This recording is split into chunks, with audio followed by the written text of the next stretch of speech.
Pemerintah berencana untuk mengenakan tarif pajak pertambahan nilai (PPN) untuk kebutuhan pokok atau sembako. Wacana tersebut tertuang dalam draft revisi kelima Undang-Undang Nomor 6 Tahun 1983 tentang Ketentuan Umum dan Tata Cara Perpajakan (RUU KUP). Di dalam aturan tersebut, sembako tak lagi termasuk dalam objek yang PPN-nya dikecualikan. Staf khusus Menteri Keuangan Bidang Komunikasi Strategis Justinus Prastowo pun buka suara terkait hal tersebut. Melalui akun Twitter-nya, @prastow, ia tak membantah mengenai kemungkinan pemungutan PPN sembako. Namun demikian, ia menegaskan pemerintah tidak akan membabi buta dalam memungut pajak. Meski di sisi lain, pemerintah pun uang akibat pandemi yang turut memberikan dampak pada pendapatan negara. Kembali ke awal, nggak ada yang tak butuh uang, apalagi akibat hantaman pandemi. Tapi dipastikan pemerintah tak akan membabi buta.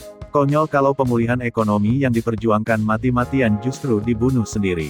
Mustahil, jelas dia dalam kicauannya, Rabu tanggal 9 Juni tahun 2021. Justinus pun telah mengizinkan Kompas.com untuk mengutip utasnya di Twitter tersebut. Justinus mengatakan, meski revisi RUU KUP mulai dirancang tahun ini, namun bukan berarti pemungutan pajak sembako akan dilakukan di tahun yang sama.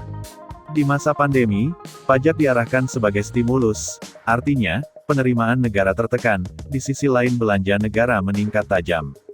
Untuk itu, secara bersamaan pemerintah pun mendesain kebijakan yang bisa menjamin keberlanjutan di masa yang datang.